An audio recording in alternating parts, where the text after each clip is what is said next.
കടലും കരയും വർണ്ണത്തിൽ ചാലിച്ച UAE 40ാം ദേശീയ ദിനം ആഘോഷിക്കുമ്പോൾ പ്രവാസി മലയാളികളും ആവേശപൂർവ്വം പങ്കുചേരുന്നു.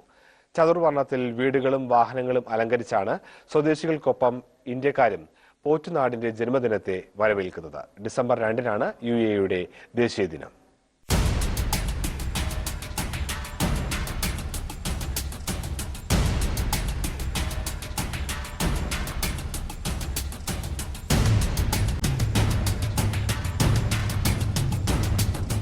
കാസർഗോഡ് ബേക്കൽ സ്വദേശി ഫൗസിയ മൻസിലിൽ ഇക്ബാൽ അബ്ദുൽ ഹമീദാണ് തന്റെ വാഹനം അലങ്കരിച്ച് ഈ രാജ്യത്തോടും ഭരണാധികാരികളോടുമുള്ള നന്ദിയും കടപ്പാടും അറിയിക്കുന്നത്. ദേശീയ പതാകയ്ക്കൊപ്പം UAE ഭരണാധികാരികളുടെ ഫോട്ടോകളും ആലേഖനം ചെയ്താണ് രാജ്യത്തിന് സല്യൂട്ട് നൽകുന്നത്. ഇന്ത്യക്കാർ, പ്രത്യേകിച്ച് മലയാളികൾ, ഈ രാജ്യത്തെ എത്രമാത്രം സ്നേഹിക്കുന്നു എന്നതിന് തെളിവ് കൂടിയാണിത്.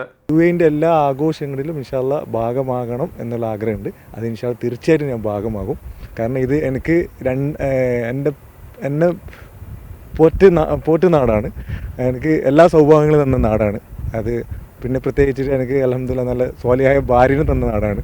അപ്പോൾ അതുകൊണ്ട് ഇവിടുത്തെ എല്ലാ ആഘോഷങ്ങളിലും ഇവരുടെ എല്ലാ സുഖത്തിലും ദുഃഖത്തിലും ഞാൻ ഇൻഷാല്ല ഞാൻ അവരുടെ കൂടെ എപ്പോഴും ഉണ്ടാകും. 8 വർഷമായി ദേശീയ ദിനാഘോഷത്തിൽ പങ്കാളിയാവുന്ന ഇക്ബാൽ ഇത്തവണ 3 മാസമെടുത്താണ് ഡിസൈൻ പൂർത്തിയാക്കിയത്. മുൻവർഷങ്ങളിൽ ഭാഗികമായി ഡിസൈൻ ചെയ്തിരുന്നുവെങ്കിലും ഇത്തവണയാണ് കാർ പൂർണ്ണമായും ചിത്രീകരിച്ചത്. ജന്മം കൊണ്ട് ഇന്ത്യക്കാരനാണെങ്കിലും കർമ്മം കൊണ്ട് സ്വദേശിയായി ജീവിക്കുന്ന ഇക്ബാലിന് ജീവിത പങ്കാളിയെ വരെ നൽകിയ നാടാണ് ഇത്.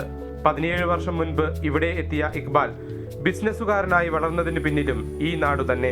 അതുകൊണ്ട് തന്നെ UAE ദേശീയ ദിനം ഇക്ബാലിന് സ്വന്തം നാടിന്റെ ജന്മദിനം പോലെ. ക്യാമറാമാൻ CM ദിബിനൊപ്പം NM Abubacker, Manorama news, Dubai.